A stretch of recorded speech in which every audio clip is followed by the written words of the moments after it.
નમસ્તે વિદ્યાર્થી મિત્રો, હું છું ભાર્ગવ લાઠિયા અને સ્વાગત છે તમારું ફરી પાછું આપણી આ એજ્યુકેશનલ એક્સપર્ટ યુટ્યુબ ચેનલ ઉપર. મિત્રો, આજે આપણે ધોરણ 10માં વિષય વિજ્ઞાન અને ટેકનોલોજીમાં ગાલા અસાઇનમેન્ટ પેપર સેટ 2026માં પ્રશ્નપત્ર 4માં વિભાગ ડી નું સોલ્યુશન જોવાના છે. બરાબર મિત્રો, વિડીયો શરૂ કરીએ એ પહેલા પ્લીઝ ચેનલને સબસ્ક્રાઇબ કરી લો, વિડીયોને લાઇક કરો જેથી કરીને અમે આવા નવા વિડીયો તમારા માટે બનાવી શકીએ. તમે વિડીયોને લાઇક કરો તો અમને આવા નવા વિડીયો બનાવવાની ઈચ્છા થાય. બરાબર, ચાલો તો શરૂઆત કરીએ. વિભાગ ડી માં પ્રશ્ન પેપર 4. ચાલો, પહેલો સવાલ છે કે ભાઈ પ્લાસ્ટર ઓફ પેરિસ કેવી રીતના બને, મીન્સ કે એની બનાવટ લખવાની છે, તેનું રાસાયણિક નામ, એનું સૂત્ર જણાવો અને એના ઉપયોગો પણ લખો. ચાલો તો બનાવટ કે ભાઈ જીપ્સમ એટલે કે કેલ્શિયમ સલ્ફેટ સજળ, બરાબર, એને 373 એટલે કે સેલ્સિયસમાં કેટલા થાય 100 અંશ સેલ્સિયસ અથવા તો 373 કેલ્વિન તાપમાને ગરમ કરો તો એમાંથી પાણી છે એ દૂર થાય અને કેલ્શિયમ સલ્ફેટ હેમીહાઇડ્રેટ બને, જેને પ્લાસ્ટર ઓફ પેરિસ કહેવાય. ચાલો, બનાવટનું સમીકરણ CaSO4 × 2H2O 373 કેલ્વિન તાપમાને ગરમ કરો તો CaSO4 × હાફ H2O, અહીંયા ઇન્ટુ છે, બરાબર, પ્લસ નથી, યાદ રાખજો, +1 અને હાફ H2O એટલે કે દોઢ પાણીનો અણુ છૂટો પડે.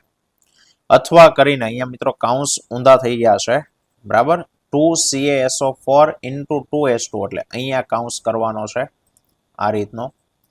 373 ગરમ કરો તો 2CaSO4 અને અહીંયા કાઉન્સ આ રીતના ઇન્ટુ H2O +3 અણુ. એક અણુમાંથી દોઢ પાણી છૂટું પડે તો અહીંયા 2 અણુ લીધા હોય તો કેટલા પાણીના અણુ છૂટા પડે? 3. પ્લાસ્ટર ઓફ પેરિસ એ રાસાયણિક નામ કેલ્શિયમ સલ્ફેટ હેમીહાઇડ્રેટ છે. કેમ હેમીહાઇડ્રેટ? તો હેમી એટલે અડધો, કે સાહેબ આમાં 2 કેલ્શિયમ અને 2 સલ્ફેટ હોય ત્યારે પાણીનો આખો અણુ જોડાણો હોય, તો 1 કેલ્શિયમ અને 1 સલ્ફેટ આરે કેટલો હોય? અડધો, એટલે એને હેમીહાઇડ્રેટ કહેવાય. એટલે કે 2 કેલ્શિયમ અને 2 સલ્ફેટ આયનોની સાથે પાણીનો એક અણુ જોડાયેલો હોય છે. પ્લાસ્ટર ઓફ પેરિસ એ સફેદ પાવડર છે જેને પાણી હારે મિશ્ર કરો તો ફરી પાછો ઘન પદાર્થ સખત જીપ્સમ બની જાય. એટલે જેની પહેલી બનાવટ લખી અને રિવર્સ લખી દો, CaSO4 × હાફ H2O પ્લસ દોઢ પાણી, તો એમાંથી બને CaSO4 × 2H2O. ચાલો, ઉપયોગોમાં છે રમકડા અને મૂર્તિ બનાવવા માટે થાય છે, ચોકની બનાવટમાં, પ્રયોગશાળામાં સાધનોને હવા ચુસ્ત બંધ કરવા માટે, મકાનના બાંધકામમાં પ્લાસ્ટર કરવા, મકાનની સીલિંગ બનાવવા માટે, ફ્રેક્ચર થયેલા હાડકાને વ્યવસ્થિત ગોઠવવા માટેના પ્લાસ્ટરમાં અને દાંતના બીબાની બનાવટમાં. ચાલો, જમીનમાં pH નું મહત્વ સમજાવો. તો કે સાહેબ જો જમીનની pH 6.5 થી 7.3 ની વચ્ચે હોય ને તો આવી જમીનમાં છોડની વૃદ્ધિ અને વિકાસ છે એ સારો થાય. પણ માની લો કે સાહેબ ન હોય તો કે બે ઓપ્શન, કે જે જમીનની pH 6.5 કરતા ઓછી હોય તો એવી જમીનને એસિડિક જમીન કહેવાય. હવે આવી જમીનને તટસ્થ કરવા ખેડૂતો તેમાં લાઇમ એટલે કે કળી ચૂનો ઉમેરે છે. અને જે જમીનની pH 7.3 કરતા વધુ હોય તો એવી જમીનને બેઝિક જમીન કહેવાય. અને આવી જમીનને તટસ્થ કરવા ખેડૂતો તેમાં ચિરોડી અથવા જીપ્સમ છે તે ઉમેરે છે. અને બીજો છે તટસ્થીકરણ, એટલે શું? ઉદાહરણ આપો. તો તટસ્થ પદાર્થ શેની વચ્ચેની પ્રક્રિયાથી બને? તો કે સાહેબ એસિડની બેઝ સાથે અથવા તો બેઝની એસિડ સાથે પ્રક્રિયા થઈ ક્ષાર અને પાણી બને, આ પ્રક્રિયાને તટસ્થીકરણ કહેવાય. સમીકરણ એસિડ પ્લસ બેઝ એટલે ક્ષાર પ્લસ પાણી. બે ઉદાહરણ લખવાના, 4ની જરૂર નથી. HCl પ્લસ NaOH, તો અહીંયાથી Na અને અહીંયાથી Cl એટલે બને NaCl અને H અને OH એટલે H2O, બરાબર. H2SO4 પ્લસ KOH, તો અહીંયાથી K અને અહીંયાથી SO4 તો K2SO4 અને HOH H2O. ચાલો, 49મો છે ઇથેનોલનું ઓક્સિડેશન સમજાવો અને ઇથેનોલના ભૌતિક ગુણધર્મો અને ઉપયોગો લખો. ચાલો, ઇથેનોલનું ઓક્સિડેશન કે સામાન્ય રીતે કાર્બન સંયોજનોનું જો તમે દહન કરો, સળગાવો તો એનું ઓક્સિડેશન થઈ જાય છે. પરંતુ આલ્કોહોલ જેવા સંયોજનોનું ઓક્સિડેશન કરવા માટે ઓક્સિડેશન કરતા પદાર્થ વપરાય. જેમ કે આલ્કલાઇન KMnO4 મીન્સ કે પોટેશિયમ પરમેંગેનેટ અને એસિડિક પોટેશિયમ ડાયક્રોમેટ, બરાબર, કાઉન્સ આ બાજુ, જેવા ઓક્સિડેશન કરતા વડે જો તમે આલ્કોહોલનું ઓક્સિડેશન કરો તો એમાંથી બની જાય કાર્બોક્સિલિક એસિડ. ઉદાહરણ તરીકે ઇથેનોલ. ઇથેનોલનું ઓક્સિડેશન જો આલ્કલાઇન પોટેશિયમ પરમેંગેનેટ અથવા એસિડિક પોટેશિયમ ડાયક્રોમેટ વડે કરવામાં આવે તો ઓક્સિડેશન થઈ અને કાર્બોક્સિલિક એસિડ તરીકે કોણ બને? ઇથેનોઇક એસિડ અથવા તો એસિટિક એસિડ બને છે. સમીકરણ CH3CH2OH આલ્કલાઇન KMnO4 અને ગરમ કરો અથવા એસિડિક K2Cr2O7 અને ગરમ કરો તો એમાંથી ઇથેનોઇક એસિડ બને. આ એનું ઓક્સિડેશન. આપણી 10માના લેવલ પ્રમાણે. બાકી વચ્ચે હજી એક સ્ટેપ થાય, આલ્ડીહાઇડ પણ બને. આલ્કોહોલમાંથી પહેલા આલ્ડીહાઇડ બને, આલ્ડીહાઇડમાંથી પછી એસિડ બને. ચાલો, એના ગુણધર્મો ભૌતિક તો કે શુદ્ધ ઇથેનોલ રંગવિહીન પ્રવાહી છે, બરાબર. તે તમામ પ્રમાણમાં પાણીમાં દ્રાવ્ય છે, મિક્સ થઈ જાય છે. ઓછું હોય, ઝાઝું હોય, પાણીમાં મિક્સ થઈ જાય છે. તેનું ગલન બિંદુ 156 કેલ્વિન અને ઉત્કલન બિંદુ 351 કેલ્વિન છે. ઉપયોગોની વાત કરો તો પ્રયોગશાળામાં દ્રાવક તરીકે વાપરવામાં આવે. ટિંચર આયોડિન, કફ સિરપ માટેની દવા. ટિંચર આયોડિન શું છે? એન્ટિસેપ્ટિક, ચેપનાશક. તથા ટોનિક્સની બનાવટ એટલે કે એનર્જી ડ્રિંક્સ જેટલા પણ તમે પીવો, હેલ છે, રેડબુલ છે, આ બધા એનર્જી ડ્રિંક્સ એની અંદર અલ્પ માત્રામાં એ હોઈ શકે. લિકર, વાર્નિશ અને અત્તર. લિકર એટલે આ બધી વાઇન, દારૂ, એ બધા લિકર કહેવાય. વાર્નિશ તો કે ફર્નિચર પર લગાડવામાં આવે, બરાબર, એ છે. અત્તર જેવા સુગંધી દ્રવ્યોની બનાવટમાં પણ એનો ઉપયોગ થાય. ચેપનાશક તરીકે, બરાબર, અને શુદ્ધ આલ્કોહોલ નશાયુક્ત પીણાની બનાવટમાં કરવામાં આવે છે. અને રેક્ટિફાઈડ સ્પિરિટ બનાવવા માટે પણ, બરાબર. હવે એક યાદ રાખજો, રેક્ટિફાઈડ સ્પિરિટ કોને કહેવાય? તો કે રેક્ટિફાઈડ સ્પિરિટ એટલે કે 95% ઇથેનોલ અને 5% પાણી ધરાવતું મિશ્રણ એને રેક્ટિફાઈડ સ્પિરિટ તરીકે ઓળખાય, જેનો ઉપયોગ જૂના સમયમાં લેમ્પમાં દવા જે ફાનસ આવતા ને એમાં આપણે કેરોસીન નાખતા, તો એ રેક્ટિફાઈડ સ્પિરિટ બનાવવામાં ત્યાં એનો ઉપયોગ થાય. ચાલો, મનુષ્યના હૃદયની આકૃતિ દોરો અને એમાં રુધિરનું પરિવહન સમજાવો. તો મિત્રો આ પ્રમાણે આકૃતિ, હવે એ તો અહીંયા તો દોરવી સંભવ નથી, બરાબર, દોરીને આપી છે. પણ એના પરિવહન માટે ખાસ મિત્રો તમને જે હું વારંવાર રફ આકૃતિ દોરીને બતાવું છું, એ રફ આકૃતિ તમારે યાદ રાખવાની, એટલે પરિવહન છે ને એકદમ સરળતાથી લખી શકાય. અને બીજું કે આકૃતિની અંદર નામ નિર્દેશન, જમણા હાથની સાઈડ ડાબા ભાગો દોરવાના અને ડાબા હાથની સાઈડ જમણા ભાગો દોરવાના. ઉપર કર્ણક હોય અને નીચે ક્ષેપક હોય. આ નામ નિર્દેશન ઊંધું આપ્યું તો પણ તમારી આકૃતિના માર્ક્સ છે તે કપાઈ જાય. અહીંયા 2 ગુણ આકૃતિના છે અને 2 ગુણ લખાણના છે.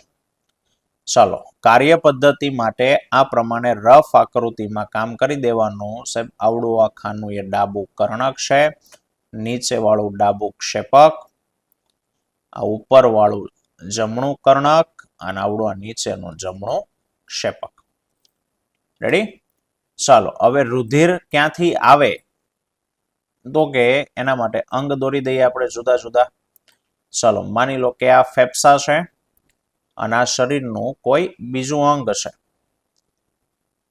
લખી દઈએ, આ ફેફસા અને આ છે કોઈ અંગ. તો હવે સૌ પ્રથમ રુધિર શુદ્ધ ક્યાં થાય તો કે ફેફસામાં થાય, બરાબર છે. ચાલો, તો ફેફસામાંથી શુદ્ધ થયેલું રુધિર એ સૌથી પહેલા ડાબા કર્ણકમાં આવે. જે નળી લઈને આવી, નળીનું નામ છે ફુફુસીય શિરા. ફુફુસીય શિરા દ્વારા શુદ્ધ રુધિર ડાબા કર્ણકમાં આવે. જ્યારે ડાબા કર્ણકમાં જે ખાનામાં રુધિર આવે ત્યારે એ ખાનાનું શું થયેલું હોય? શિથિલન થયેલું હોય. હવે જ્યારે ડાબું કર્ણક સંકોચાય એટલે એની વચ્ચેનો અહીંયાનો જે વાલ છે દ્વિદલી વાલ ખુલ્લે અને ડાબા કર્ણકમાંનું રુધિર આવે ડાબા ક્ષેપકમાં. જે ખાનામાં આવે એ ખાનાને એકવાર શિથિલન કરાવવાનું ને એમાંથી રુધિરને બહાર કાઢવા માટે એનું સંકોચન કરાવવાનું. આ વખતે ડાબુ ક્ષેપક શિથિલન પામે. હવે જ્યારે ડાબુ ક્ષેપક સંકોચાય ત્યારે એ રુધિર શુદ્ધ રુધિર તો કે શરીરના જુદા જુદા અંગોમાં જાય. કોની મદદથી? તો કે ધમની દ્વારા. ધમની દ્વારા શરીરના જુદા જુદા અંગોમાં શુદ્ધ રુધિર છે તે જશે. હવે જુદા જુદા અંગોમાં ગયા પછી રુધિર કેવું થાય? તો કે અશુદ્ધ થાય. બરાબર ને? ત્યાં થશે રુધિર અશુદ્ધ, અને એ અશુદ્ધ રુધિર તો કે અંગમાં અશુદ્ધ થયું. અશુદ્ધ થયેલું રુધિર અંગમાંથી શિરા દ્વારા આવશે જમણા કર્ણકમાં. જે લોહીને લઈને આવી એ નળી તો કે શિરા, અશુદ્ધ રુધિર જમણા કર્ણકમાં આવ્યું. આ વખતે જમણું કર્ણક શિથિલન પામેલું હોય.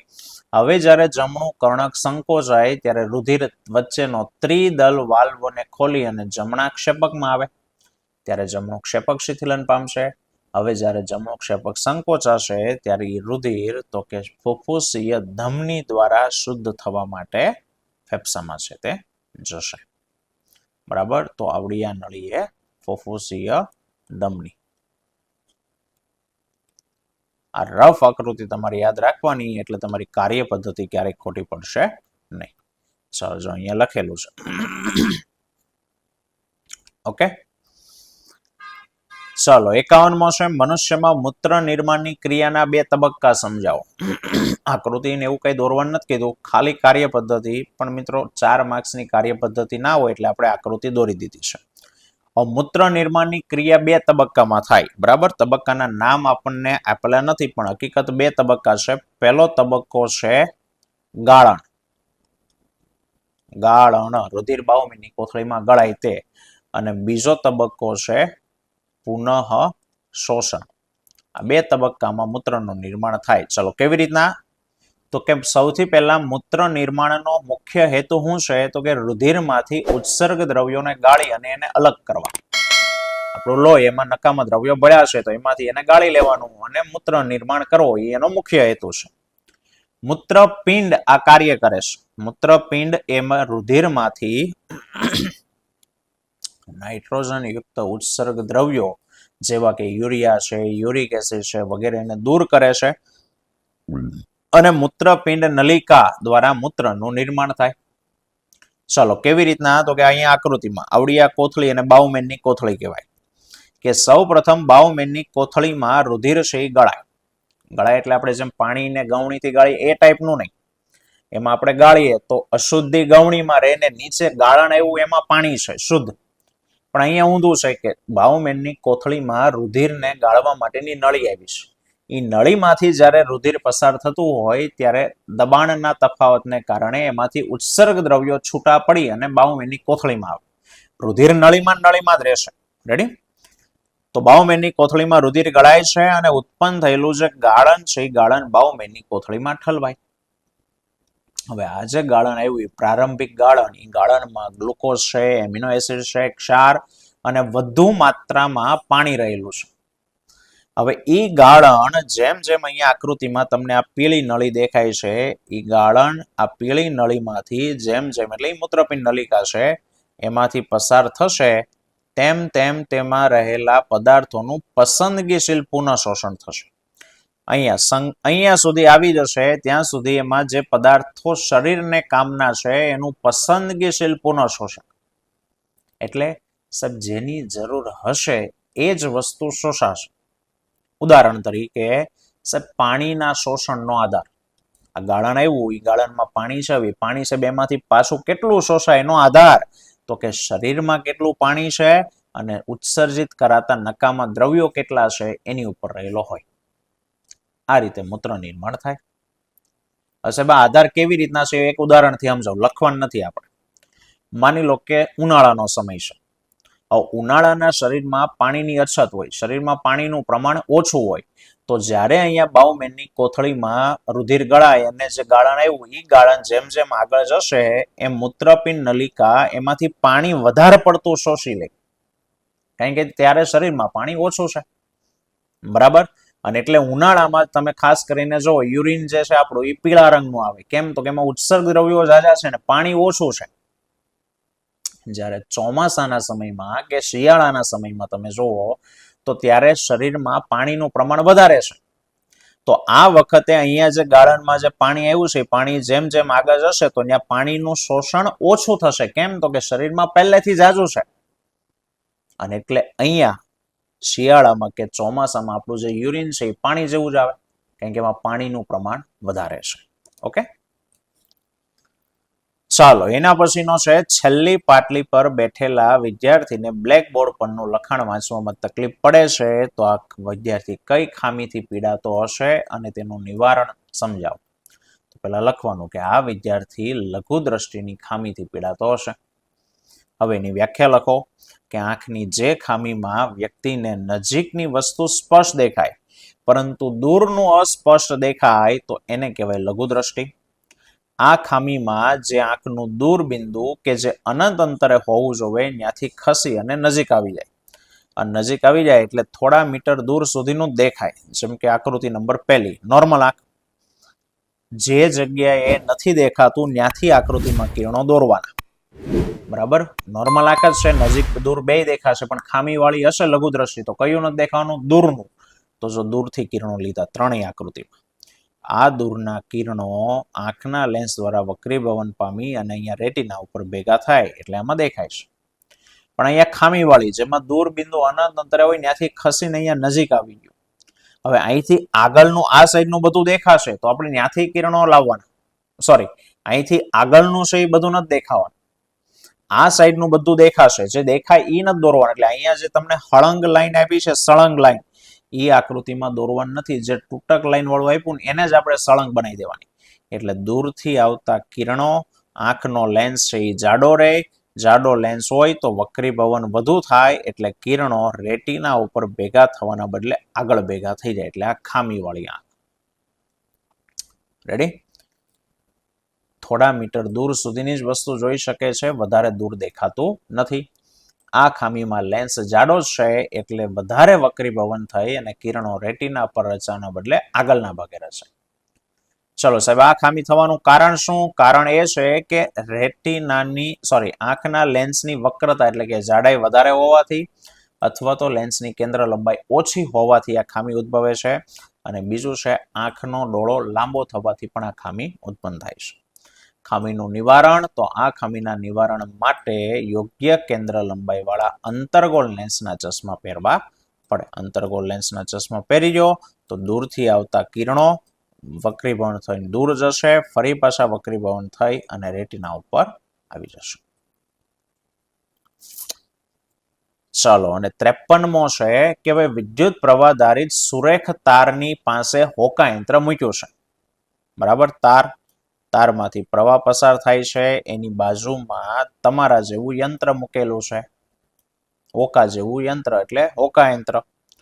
તો નીચેના કિસ્સામાં તમારું અવલોકન જણાવવાનું છે અને સાથે સાથે કારણ આપવાનું. ચાલો, પહેલું, તારમાંથી પસાર થતા પ્રવાહની દિશા ઉલટાઈ નાખો તો શું થાય? તો કે સાહેબ આપણે ભણ્યા છીએ અને ન ભણ્યા હોય તો તમે ભણશો કે તારમાંથી ધારી લો કે પ્રવાહ હું આવી રીતના ઉપરથી નીચે પસાર કરું છું ને સોય આ દિશામાં ધારો કે કોણાવર્તન બતાવે છે, તો જો પ્રવાહની દિશા ફેરવી નાખો તો કોણાવર્તનની દિશા ફરી જાય. હું કામ ફરી જાય? તો કે સાહેબ ચુંબકીય ક્ષેત્રની દિશા એ તારમાંથી પસાર થતા પ્રવાહ ઉપર આધાર રાખે.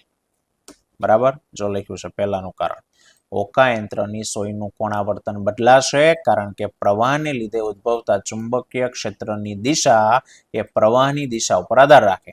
એટલે જો પ્રવાહની દિશા બદલો તો હોકા યંત્રની સોયનું કોણાવર્તન બદલાય. બીજો સવાલ, ચાલો, તારમાંથી વહેતા પ્રવાહનું મૂલ્ય વધારવામાં આવે તો કે સાહેબ તો શું થશે? તો કે સોય પહેલા ધારી લો કે આટલી કોણાવર્તન થતી હતી, પોતાની જગ્યા અહીંયા હતી, ત્યાંથી આટલી ખેંચી. હવે જો તમે પ્રવાહનું મૂલ્ય વધારશો તો કોણાવર્તન વધારે થશે, કારણ કે ચુંબકીય ક્ષેત્ર પ્રવાહના સમપ્રમાણમાં હોય. જેમ પ્રવાહ વધુ એમ ચુંબકીય ક્ષેત્ર વધુ, તો સોય ઉપર વધારે બળ લાગે અને સોય વધુ ખસે. જો લખ્યું છે, તો આપેલ બિંદુ પાસે હોકા યંત્રની સોયનું કોણાવર્તન વધે છે કારણ કે ચુંબકીય ક્ષેત્રની તીવ્રતાનું મૂલ્ય પ્રવાહના સમપ્રમાણમાં હોય છે, એટલે એને કહેવાય બી ચલે છે આઈ. ત્રીજું, હોકા યંત્રને તારથી દૂર લઈ જવામાં આવે તો કે સાહેબ જેમ તારથી દૂર લઈ જાઓ તો એમ હોકા યંત્રની સોયનું કોણાવર્તન ઘટે છે. બરાબર, એનું કારણ આપવાનું છે. હવે એ કારણ અહીંયા રહી ગયું છે, લખી નાખો તમે. કોણાવર્તન ઘટે છે કારણ કે ચુંબકીય ક્ષેત્ર એ તારથી અંતરના વ્યસ્ત પ્રમાણમાં હોય. તારથી જેમ અંતર, સોરી આર નહીં, અંતર, તારથી જેમ અંતર વધે એમ ચુંબકીય ક્ષેત્રનું મૂલ્ય ઘટે, તો બળ ઓછું લાગે એટલે સોય ઓછી ખસે. તો કારણમાં લખી દો કે ભાઈ ઉત્પન્ન થતું ચુંબકીય ક્ષેત્ર એ શેના, તો કે તારથી અંતરના વ્યસ્ત પ્રમાણમાં હોય છે. આથી કોણાવર્તન ઘટે. અને ચોથો, તારમાંથી વહેતા પ્રવાહને લીધે ઉદ્ભવતું ચુંબકીય ક્ષેત્ર કયા પરિબળો પર આધાર રાખે છે, તો બે બાબત ઉપર આધાર રાખે. એક, તારમાંથી પસાર થતા પ્રવાહના સમપ્રમાણમાં, અને બીજું તારથી અંતરના વ્યસ્ત પ્રમાણમાં. બરાબર. ચલો 54 છે, નિવસન તંત્ર એટલે શું અને એના ઘટકો જણાવો. તો મિત્રો સમજાવવાના નથી કીધા, 2 માર્ક્સનો 2 સવાલ છે. બરાબર, તો નિવસન તંત્રના ઘટકોને સમજાવવાના નથી, ખાલી કહેવાના છે. તો વ્યાખ્યા, પહેલા તો બધા જ સજીવો, સૂક્ષ્મજીવો, વનસ્પતિ અને મનુષ્ય સહિતના પ્રાણીઓ અને તેમની આરે સંકળાયેલું પર્યાવરણ એકબીજા સાથે આંતરક્રિયાથી બનતું તંત્ર એટલે સમૂહ, એને નિવસન તંત્ર કહેવાય. વનસ્પતિ, પ્રાણીઓ, મનુષ્ય અને આજુબાજુનું પર્યાવરણ એકબીજા ઉપર આધાર રાખે, અને બેયનો સમૂહ એટલે એને કહેવાય પર્યાવરણ. હવે એના ઘટકો કે તો 2 ઘટકો છે. અજૈવિક ઘટકો, એમાં બધા નિર્જીવ આવે, જેમ કે ભૂમિ, પ્રકાશ, તાપમાન, પવન, ભેજ, વરસાદ, ખનિજો, આ બધા નિર્જીવ, એને અજૈવિક ઘટક કહેવાય. જૈવિક ઘટકોમાં બધા સજીવો આવે, પણ એના 3 પ્રકાર પડેલા છે: ઉત્પાદકો, ઉપભોગી અને વિઘટકો. જેમાં ઉપભોગીમાં તૃણાહારી, માંસાહારી, મિશ્રાહારી અને પરોપજીવી. અને બીજો સવાલ છે, ઓઝોન ગર્ત એટલે શું અને ઓઝોનના વિઘટન માટે કયા રસાયણો જવાબદાર છે. તો લખવાનું કે ઓઝોન સ્તરના વિઘટનને કારણે તેમાં પડતા મોટા ગાબડા એટલે કે ખાડા, એને કહેવાય ઓઝોન ગર્ત. ગર્ત એટલે ખાડો. અને એના વિઘટન માટે ક્લોરોફ્લોરોકાર્બન એટલે કે CFC, હાઇડ્રોફ્લોરોકાર્બન એટલે કે HFC અને નાઇટ્રોજનના ઓક્સાઇડ એ ઓઝોનના વિઘટન માટે જવાબદાર છે. બરાબર. તો મિત્રો આ હતો આજનો આપણો આ ટોપિક. આવતા વિડીયોમાં ફરી પાછા મળીશું. ત્યાં સુધી જય હિન્દ, જય ભારત.